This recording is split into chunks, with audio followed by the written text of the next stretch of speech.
Good afternoon, everybody. It is the afternoon just. Welcome to the Prison and Probation Research Hub digital event. It's the last in our series focusing particularly on probation. Absolutely delighted that we've attracted a crowd today. I'm even more delighted that we're ending this year's session of focusing on probation with Professor Burke and Stephen Collett today to hear all about their work and efforts on reimagining probation practice, reforming rehabilitation in the age of penal excess. Absolutely delighted.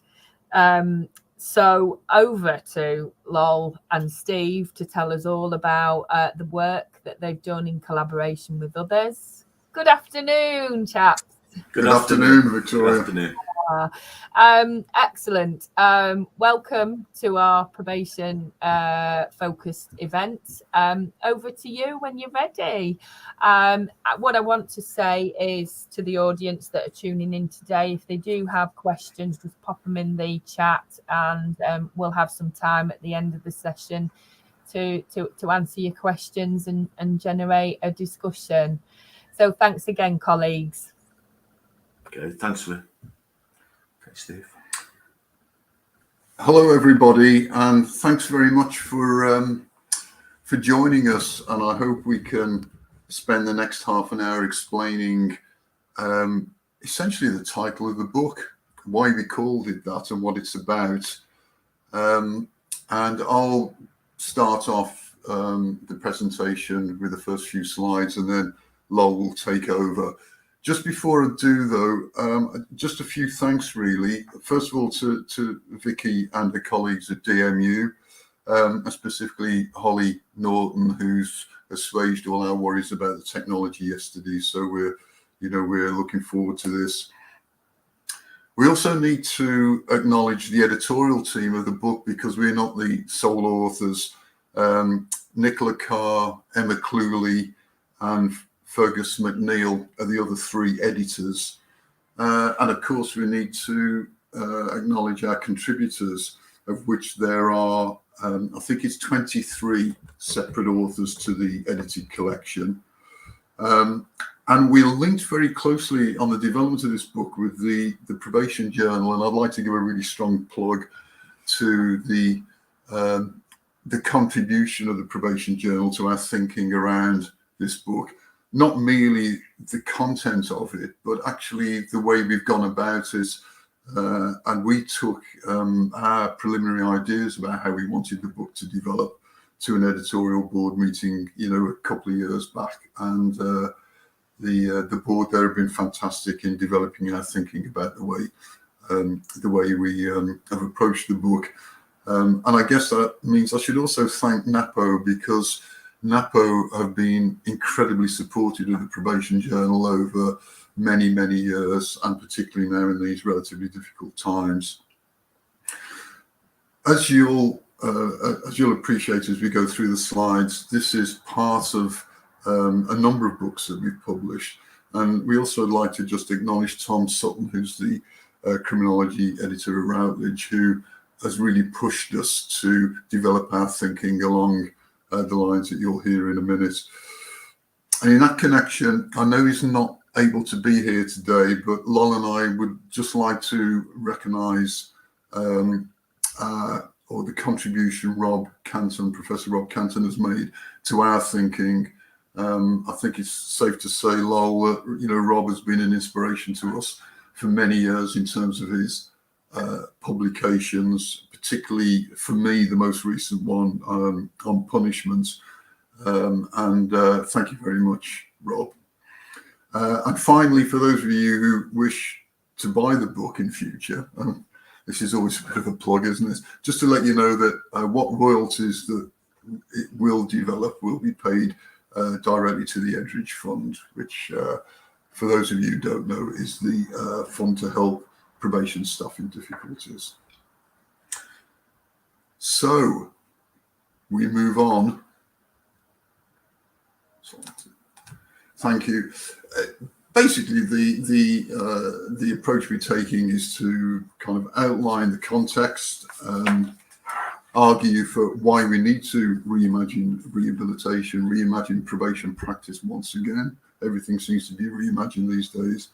Secondly, to outline the structure of the book, because we believe that we've created quite an innovative approach to the book's contents. We'll say more about that in a minute. And then finally, we'll come on to the key themes, which are covered very briefly in the first slide. This book is in many ways the culmination of a long joint journey of academic debates and analysis. And most of us, in fact, all of us have been involved either in practice or management or academia for a very long period of time now. And I think all the editors have also been practitioners as well as managers. Probation Service has a proud history since 1907, as you know, of being an agency delivering rehabilitation within the English and Welsh criminal justice system. However, along with other criminal justice agencies, it's been subject to the most extraordinary and sustained period of challenge and change by every shade of political administration, and that whether that be New Labour, the coalition government, or now the Tories. Final thing I just wanted to say about probation is the word itself is a fascinating word, isn't it? It can be used to refer to the kind of specific organisational or bureaucratic features. It's a concept and a set of values for conducting supervision, or indeed as a now defunct sentence of the course. And I find it fascinating that people still talk about being put on probation when probation doesn't any longer exist.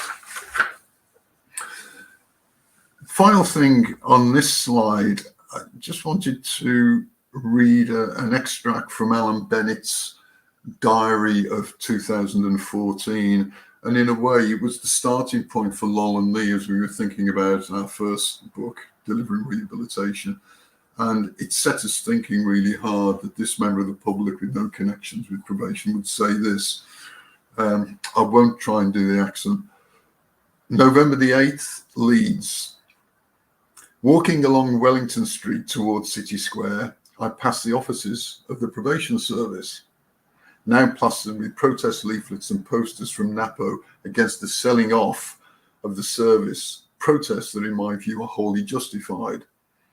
The notion of probation, which is intended to help and support those who have fallen foul of the law, should make a profit for shareholders, seems beyond satire, as indeed is the proposal to take the East Coast Line out of what is virtually public ownership and reprivatise it for the likes of expatriate Branson. I never used to bother about capitalism. It was just a word, not now.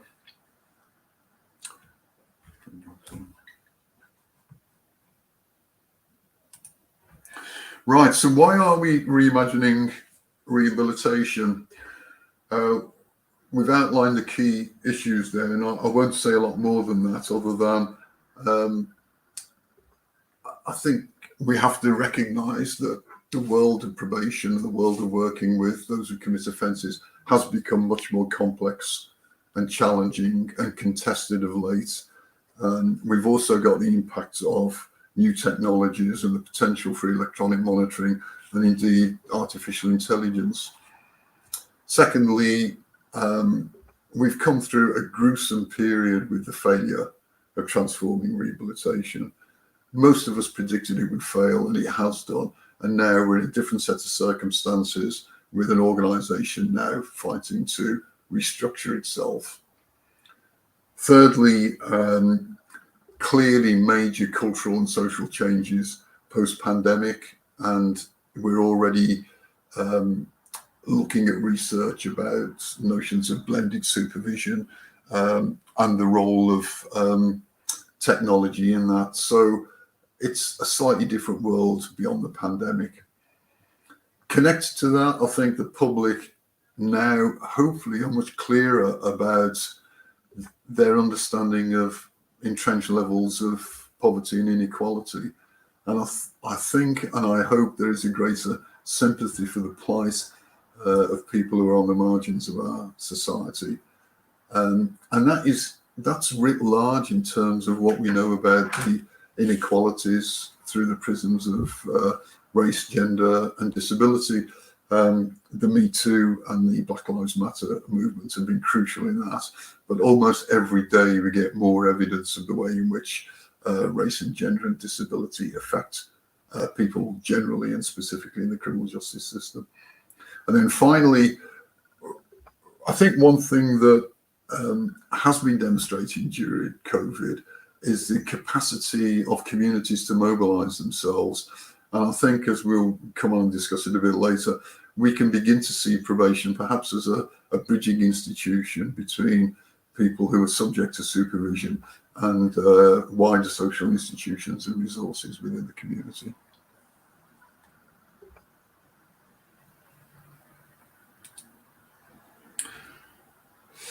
Right, this kind of demonstrates our own journey in terms of the book, and you've got 5 books there.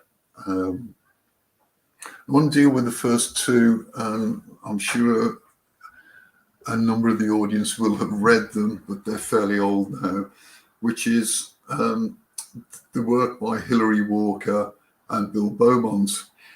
The first book up on the right-hand corner is Probation Work, Critical Theory and Socialist Practice, and the second one is Working with Offenders. And we thought long and hard about these 2 books because they were important to us in our early days, and they're both in their own right very good books with some excellent content within them. But we felt that whilst Probation Work argued for a particular view of what practice should be about, it didn't take it to the extent that it gave a framework within which practitioners could write about working with offenders. So we feel the books in their own right are good, but there's a discontinuity between them, and we wanted to try and combine both into our book. The third book is Delivering Rehabilitation, the Politics of Governance and Control of Probation. And that was the first book that Lola and I co-authored, and that came out in 2015. And we went through, I'll give you the headings on the kind of content that we discussed on there. We talked about governing rehabilitation in terms of what had happened from New Labour onwards, about the providing of rehabilitation and how the market was increasingly creeping into the delivery of probation work. And yet, ironically, the notion of the relationship has been rediscovered, not always to good effect, but nevertheless, there was a refocus on that. We talked about competing rehabilitation, and we were very clear that we didn't see a role for competition in the probation service. And we used a quote from Rob Canton, who contended in an article he wrote in 2011, the value of probation consists in what it represents and embodies about society's duties towards victims and offenders. Then its practices are not things to be bought and sold. Security is not a commodity. It's not a commodity. Rehabilitation is not a product. And we fully endorse that. And in a sense, that provides the if you like, the moral outlook for us for offender supervision.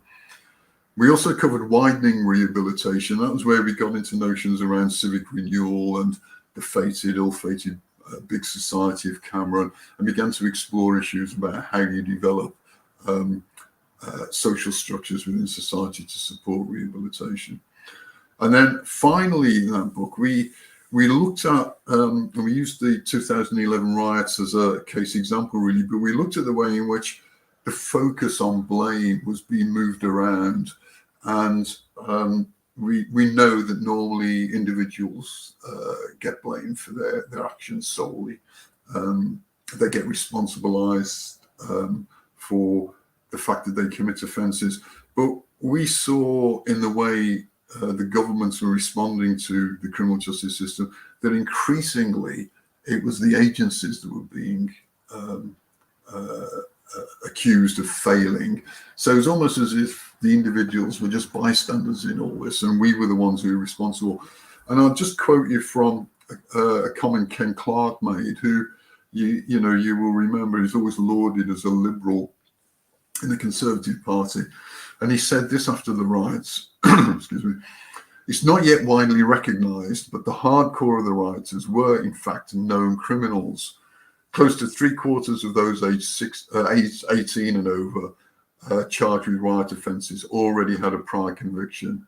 This is the legacy of a broken penal system, one whose record in preventing reoffending has been straightforwardly dreadful. In my view, riots can be seen as part of an outburst of outrageous criminal behaviour by the criminal classes, individuals and families familiar with the justice system who haven't been changed by their past punishments." So very clearly a challenge, and we can see from that period the move towards transforming rehabilitation and privatisation. The penultimate book is Reimagining Rehabilitation, and this came about because Tom Sutton, who I mentioned before, basically challenged us to say, yeah, you've done the critical analysis of what's gone on. Can we look at something that's slightly more positive that may give hope for the way in which we can work with people within the criminal justice system? And we were very taken with Fergus McNeill's conceptualization of rehabilitation around 4 forms, which we'll come on to. And we thought, what about building the book around that? And obviously, we therefore wanted to enlist Fergus to work with us on that. So the 3 of us wrote, and that book was published in 2019. And we were conscious of an old comment. It was from an article by Stan Coe many years ago called "It's All Right for You to Talk," and it's that challenge to try and deal with the bigger issues that affect people's lives, but not leave the individual behind, because people in difficult circumstances require help irrespective of what the causes of those difficult circumstances are. And then the final book, Pervasive Punishment, is a book authored by Fergus by himself, and in a sense that's not part of this sequel, but it fits in really well. And I cannot do Fergus's work justice now, but I just want to mention a couple of the themes within it. One is the way in which Fergus analyses the reach of the criminal justice system and the reach of supervision, and the way it's widening, deepening, and narrowing the mesh of the criminal justice system, so more and more people get caught up in it. And he also reminds us throughout that book that supervision delivers help, and he delivers rehabilitation, but he also delivers pain and punishment. And finally, a lovely phrase from Fergus, just reminding us that we have mass supervision, yet it remains primarily concentrated among structurally disadvantaged communities.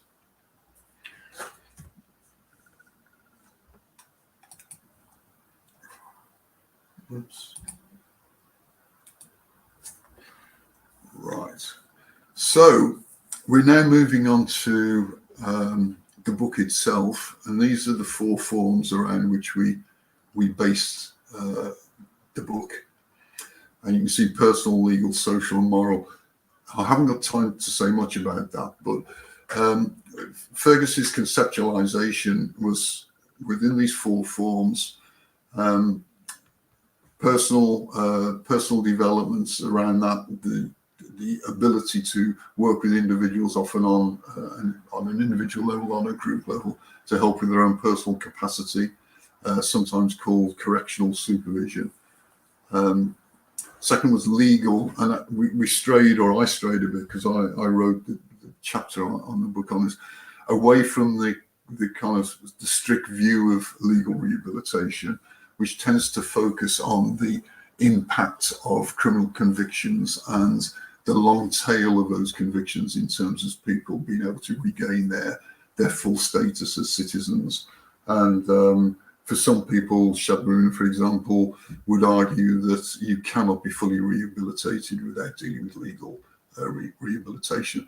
I widen that slightly to talk more about judicial rehabilitation and the way in which the courts, at the court stage, sentences and probation staff can be involved in the beginning of journeys of desistance beyond the court. We dealt with social rehabilitation, and that was again looking at those social bonds and the social resources that can be built upon and used to help people in their reintegration into their local communities and their own delabeling. And then finally, the moral aspects of rehabilitation. And we've always been very clear, along with, I think, Rob in all his writings, that, you know, probation supervision, working with offenders, is ultimately a moral enterprise. And it's a moral enterprise that requires legitimacy in terms of what we do with individuals and what we do on behalf of wider society.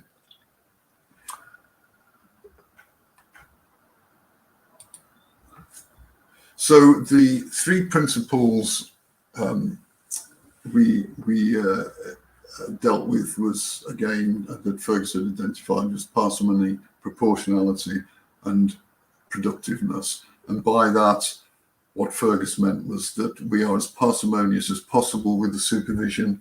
We use it only if it is needed. That when we use it, it has to be proportional to the seriousness of the offences that people have committed, and that there's no point using any form of intervention unless it is in some way productive.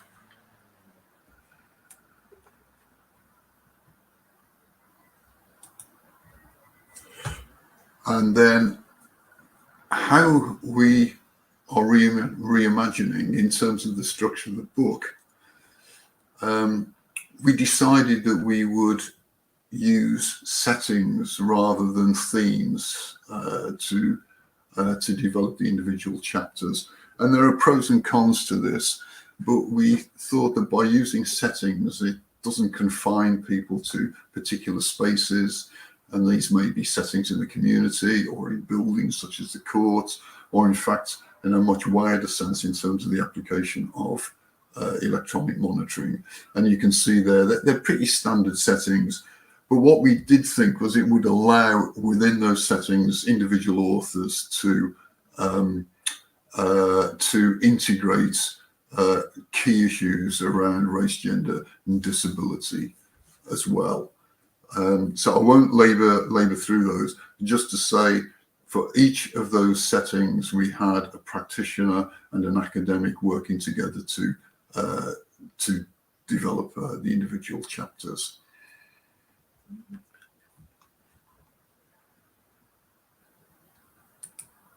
Oops. That's right. And what we gave the authors was an outline on how we wanted them to develop each chapter. So we asked for a brief critical history, the current policy context, the relevance of the four forms, the potential of the reimagined setting to reduce penal excess, reflecting the principles we've just discussed. And then to conclude their chapter with what they consider is currently good practice and what needs to be developed. Oops, sorry, let's go back to that. So over to Lowell now to discuss the outcome of the book. Okay, thanks very much, Steve. It probably won't surprise you that one of the key themes that emerged from the text and from the various contributors was this notion of legitimacy, which Steve has referred to earlier. And that need to regain legitimacy is a thread which runs throughout the chapters. And on some levels, I suppose, you know, we are at a particular moment in terms of probation's development. We're dealing with, Steve's already talked about the failure of TR. But as I think this quote from Anne Burrell quite nicely sums up, it's easy to put all the ills of probation at the feet of TR, but actually we have to remember the situation probation is in is the culmination of decades of a long period of reform. And therefore, the fact that, you know, everything can be put right with a quick fix or organisational change to resolve the various policy failings is perhaps a little bit kind of naive, to say the least. And I think regaining legitimacy is particularly difficult for probation because it has to regain legitimacy in the eyes of a whole range of different stakeholders at both the local, the regional and the national levels. Because one of the key constituencies is sentences. And as the chapter on court work, for example, in the book describes, as being the shop window of probation. And if it is the shop window, then there's certainly an issue there, because sentencing trends show a decline in the use of community orders that predates, but in fact has been exacerbated by transforming rehabilitation. And in thinking about our presentation today, I was struck by a recent report by Revolving Doors on the experiences of people on probation. Many of whom, according to the report, were unaware of the role probation played at court and did not see probation either as present or visible within the court setting. And one aspect that I think is the role of pre-sentence reports, which were once one of the most important tools in probation's toolbox in terms of influencing sentencing decisions. And yet, I think, one could argue have been severely undermined and their quality compromised under the guise of speedy justice. But there's also, I think, a need to regain legitimacy both in terms of those people supervised probation, and of course, the constant changes of organisation over recent years can't have helped this, but also in the eyes of those who work for the organisation as well. The report by Revolving Doors, which I referred to earlier, found many examples of probation practitioners going over and above what was expected of them. But there was a feeling that the traditional probation balance between risk and rehabilitation had shifted much more towards risk management, to neglect of providing the support needed to address the root causes of offending. And some described their relationship with probation as somewhat perfunctory. And of course, whilst this might be the reality of contemporary probation practice, it would be somewhat unfair not to see this situation within the context of excessive workloads and high caseloads. For example, a recent report by Her Majesty's Inspectors of Probation found that less than half of respondents felt that the unification changes had been implemented well. There was a difference between former CRC employees and MPS.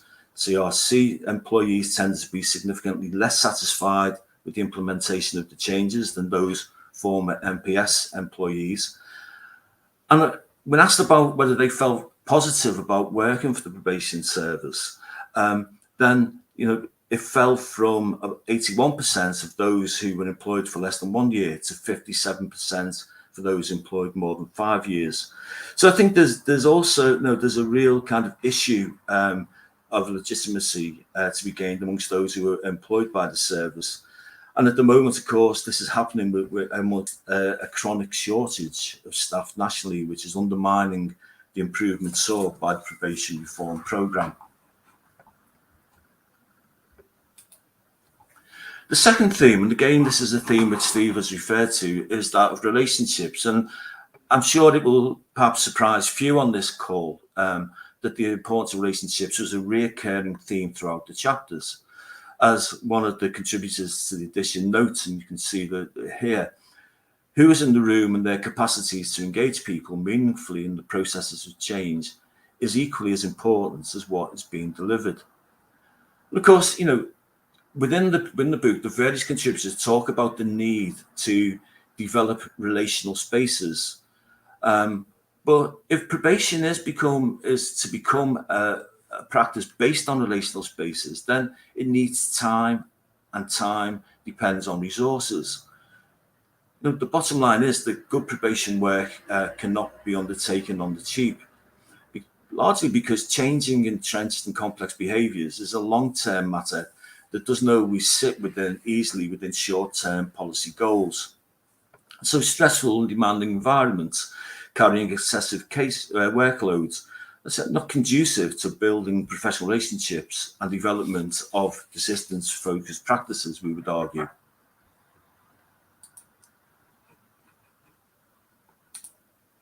The third theme is that of professionalism.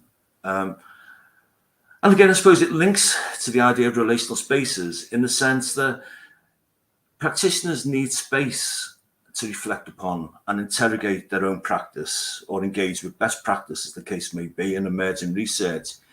If what we could call, and it's terms in the book, professional curiosity is to flourish.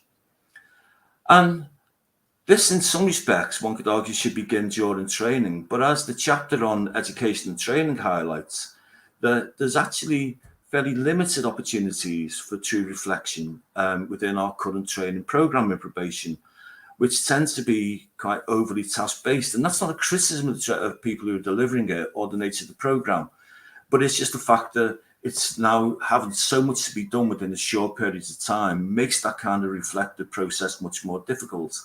And I think for me, it was summed up beautifully in the chapter when the author talked about trainees are drowning in information but starved of knowledge. And it's something I know with De Montfort being involved in training, we'd be interested to get your reflections on that during the questions.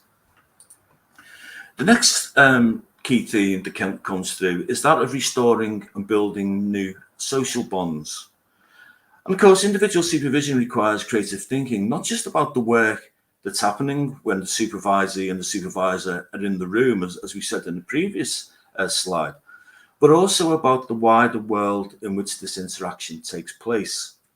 And so when we talk about commitment to reimagining probation practice, by definition, it also has to include the commitment to inclusivity, based on the recognition that different groups and communities face additional barriers to their reintegration, and these are often compounded by discriminatory practices. And anti-discriminatory practice, once central to probation, appears to have slipped something off the radar if one, takes on board some of the points made in the recent HMI inspection. That basically staff, did not have time to engage with some of these issues. And again, we can talk about that in the questions. The next theme is one of developing institutional capital. And this very much, I think, draws upon the ideas that Dave Best has formulated in terms of, recovery capital. And the argument put forward in the book is that probation should be an institution whose norms, rules, and practices create those conditions for which the context for growth and building of personal and social capital flourishes. And of course, this is no easy task, no matter how skilled or empathetic practitioners are, or how supportive even the organisation is to facilitate them. The pains faced by many of those on probation are still compounded by structural obstacles, such as the need to disclose criminal convictions, the availability of employment or lack of, and education, social networks, support services, and financial support, etc.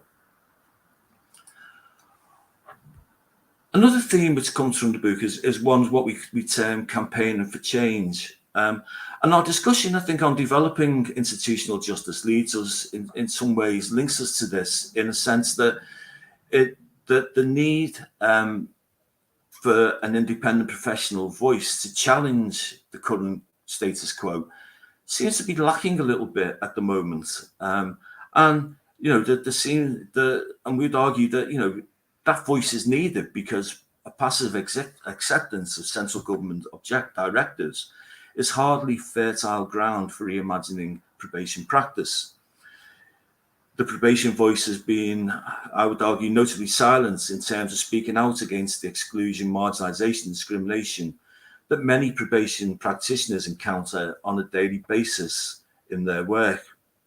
But of course, we also have to recognise that the current governance arrangements of probation and the adherence to the Civil Service Code would seem to mitigate the potential for any form of activism within the organisation.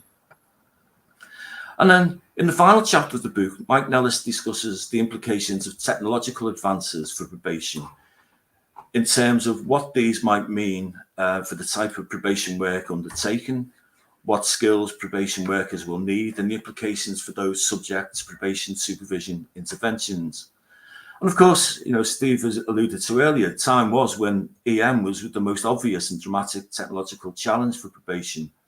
But now newer data-driven forms of artificial intelligence are becoming much more widespread, driven by the ideology of the fourth industrial revolution and the everyday practices of surveillance capitalism.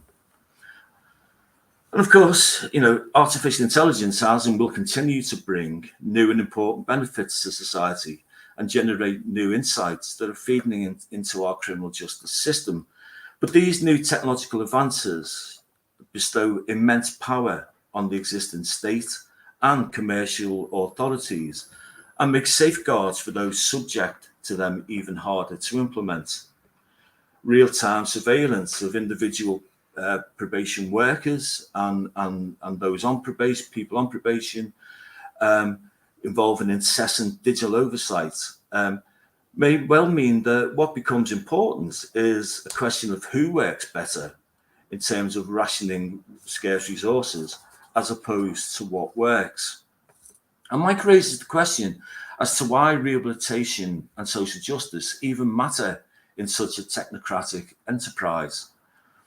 And I think it's certainly the case that, as I've said, whilst artificial intelligence offers a potential opportunity to better prevent crime, there's also the risk that it can exacerbate discrimination. There's some evidence that artificial intelligence systems of welfare administration are already automating inequality. The lesson from the USA seems to be that the pursuit of cost-effective digitization has, if anything, increased the power of punishment to reinforce the oppressive structures of class and race. And of course, when deployed within the justice system, AI technologies have serious implications for a person's human rights and civil liberties. And so informed scrutiny is therefore essential to ensure that new tools are deployed that are safe, necessary, and proportionate, not just effective.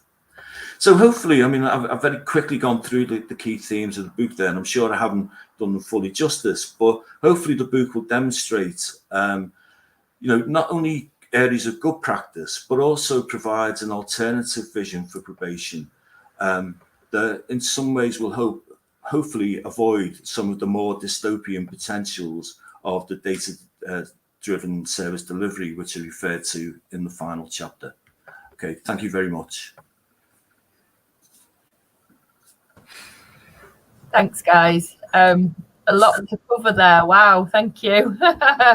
I'll be buying the book for sure, and I can see how useful the book's going to be for existing probation officers within the service. But you mentioned about trainees as well, and the sort of historical contents when you referred to the different settings that would be deeply useful. I've got a couple of questions, and I was really interested Steve, you talked right at the beginning and you touched on this point about reimagining and how you've discussed that and what does reimagining look like. That's just a comment, really.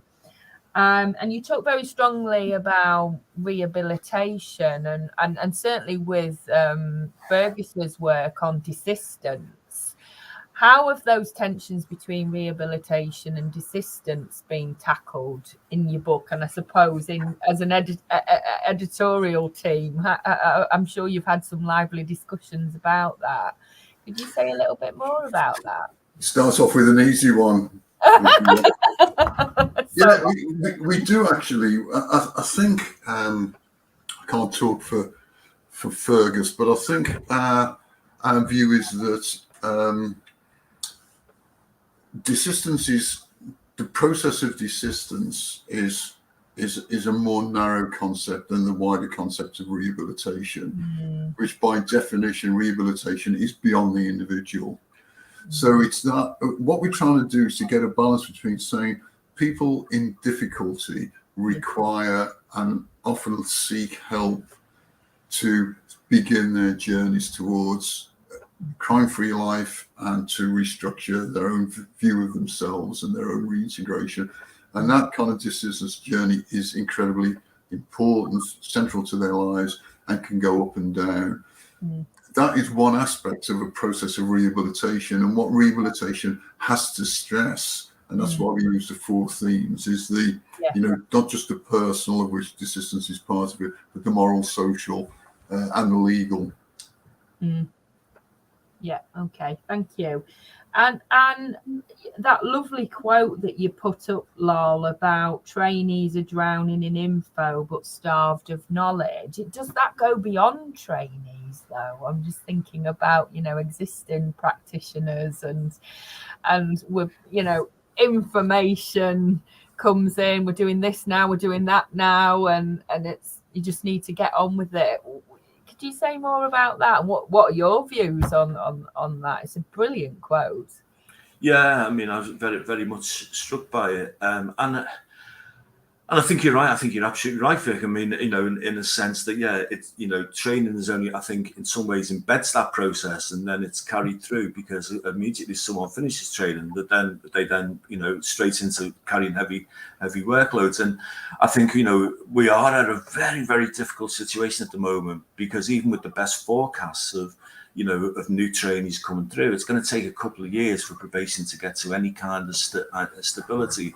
And and that's why I think when people, a lot of reports are coming out and saying about practitioners are not reflecting, they're not spending enough time. But I think you've got to put it in that context of resources. And I think again, this isn't just something which is a recent development. I think it's the culmination of many years. But unless you get that reflection, unless people do have time to reflect, then it just becomes everything that we've been arguing against. It just becomes a very mechanistic process, and I think that's the real danger in all of this. And clearly that's going to have an impact on establish. You rightly said about the importance of relationships, which you speak to every probation officer and they talk about importance of relationships.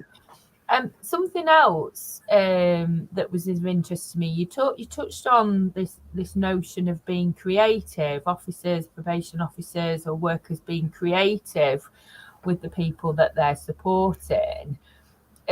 Is there anything more you want to say about that? This kind of, I know I can see how it's linked to time, but were there any kind of thoughts in the process of putting this book together? Has it been touched on before in your earlier work? I'll come in on that, Vicky. There's some interesting stuff in the revolving doors research about the use of telephone contacts. And it seems to me that where individual probation practitioners are creative in the sense of developing a relationship with someone where that person understands why they are getting a phone call, and that's about support and help and check-in and being concerned, as opposed to where are you, what are you doing. So I think it's often about, it's not just creativity out of the blue, it's creativity in terms of saying, what is the basis of our relationship? How do you and I want to work together? What is the meaning of this contact I have with you? And it's interesting that, it goes back to the whole thing about, technology is, well, for the sake of this argument, is neither good nor bad. It's how it's applied. So I think it's that notion of thinking creatively about what's your relationship about with this person and how will they perceive what I'm doing with them or to them. Okay. And we've had a question around, I suppose, how this body of work that you've put together could apply to our colleagues outside our jurisdiction, the sort of UK jurisdiction, and its application too. Have you had that dialogue about international relevance? Or? Well, do you want me to answer as well? I mean, interestingly enough, I'm a member of the European Society of Criminology Working Group on Community Sanctions, and we met last week in Leiden in the Netherlands, and I basically did a presentation there on the book. And I suppose, although, as we've said, probation in Wales is at a particular juncture because it's coming out of transform rehabilitation, the key issues the practitioners and the academics raise in the book are very common to other countries. in terms of, you know, the importance of the thinking around relationships, like you say, the need for legitimacy. It might be slightly different, but it's still very much there. They've still got to appeal to different audiences, etc. So I think a lot of the thinking which is in the underpinning the book is quite consistent with what's going on internationally. Yeah. And of course, then I suppose if you think about North America, you're then moving into another telly. Yeah. But certainly in a European context, I think anyone in Europe would recognise a lot of the issues within the book, even though it is by definition located within England and Wales. Yeah. And in your opinion, through obviously years of inquiry between both of you, you know, it's lovely to see your journey that you talked about at the beginning, Steve, is that clearly the sort of political and social changes, and you touched upon a shift of the social and political landscape post-COVID.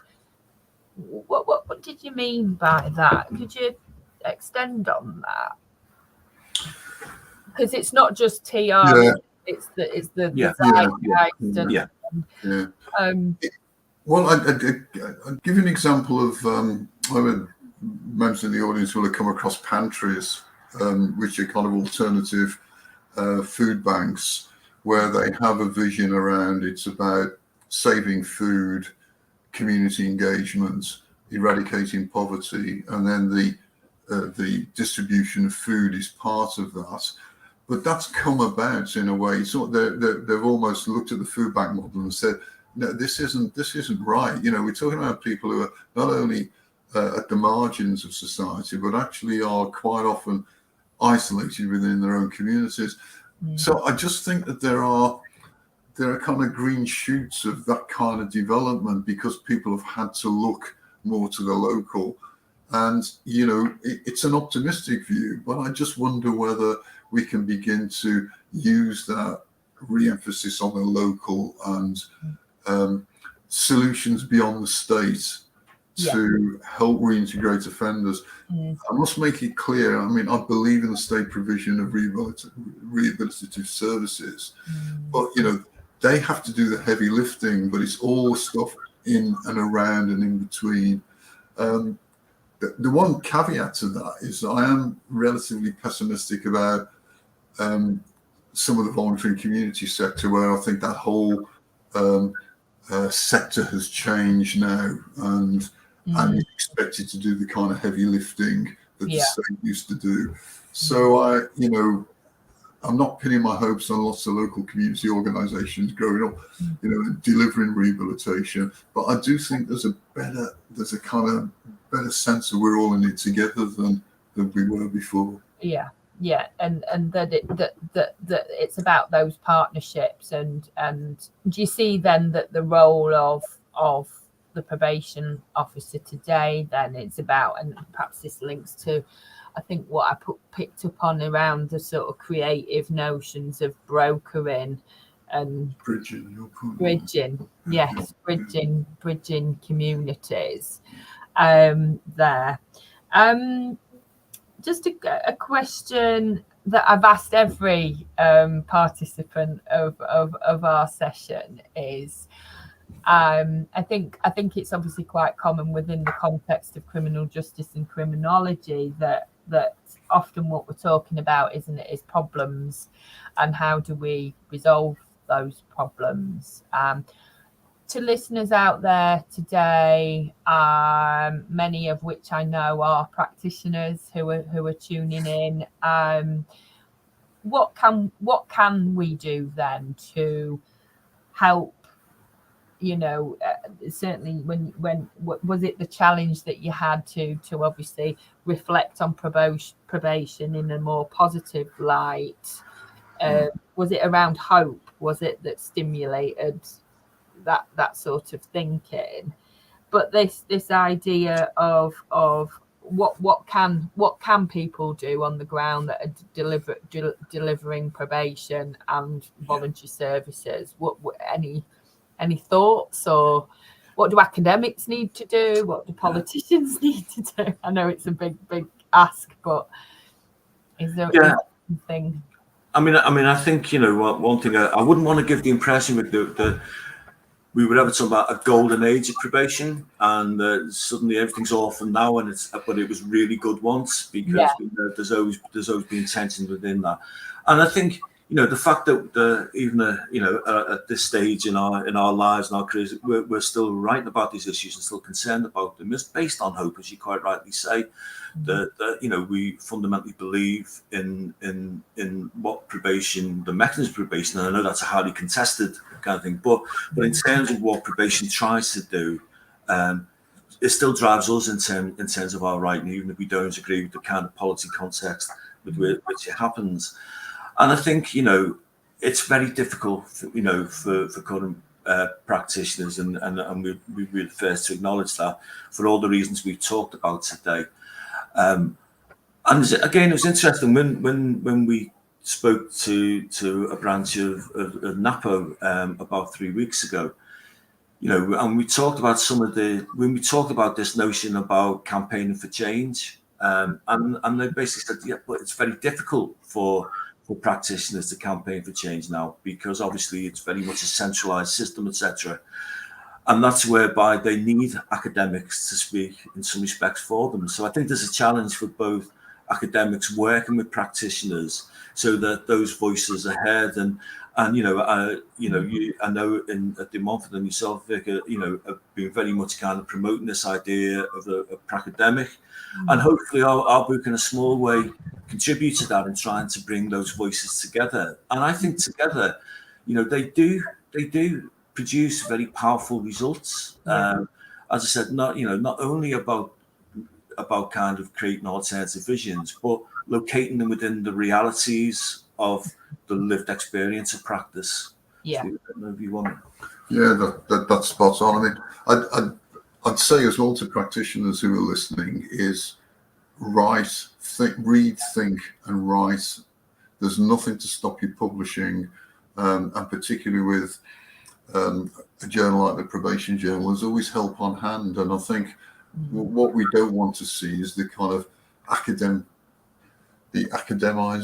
whatever the word is, you know, and the technicalization and the intellectualization of issues which are around the reality of people's lives. That needs to be written about in whatever format it is, and it's important for, you know, probation practitioners to do that. And my sense is, I may be wrong on this, my sense is that that's got less over the last few years. And the other plea I'd make as well, and it goes back to, I don't know how you get around this, but now we have to have solutions to individual problems. And I'm thinking of we've used it a few times, I think we use it in this book, great Stan Cohen quote about why build adventure playgrounds. And the argument's always, if you build them, you reduce vandalism. And his argument is, no, you build them because people want them. Yeah. So I think practitioners need to think, it's not just about developing a service for homeless offenders. It's about what are we doing as a probation service about homelessness in our local community. Yeah. So instead of dividing off and compartmentalizing, you know, and sticking people into little groups, what is it? What do you need? What do we need in the city of Liverpool to deal with homelessness? Not what do we need to deal with homeless prisoners? I just had another plea to that as well. I think it's really important that we listen to the voices of those with lived experience of the criminal justice system. You know, I think you know that's absolutely so vital to all of this as well. And I think, you know, if over the recent history, if we'd listened more to those people who were delivering the services and to those who were experiencing the services, we might have actually saved ourselves a lot of kind of time, energy, and money in effect of where we've ended up to today. I think the absence of those voices of people who are actually experiencing it and delivering it, to me, is one of the great failures of contemporary policy, not just about probation, I think in lots of other areas as well. Absolutely. And so in terms of and certainly some of the work that I'm doing, and I've worked with a great guy, Jason Morris, about kind of co-producing. Co-producing. So using people who are, or engaging with people who are, at the coalface, be that practitioners or people within the criminal justice system, to co-create resources and solutions together, I think is really, really powerful. And I think and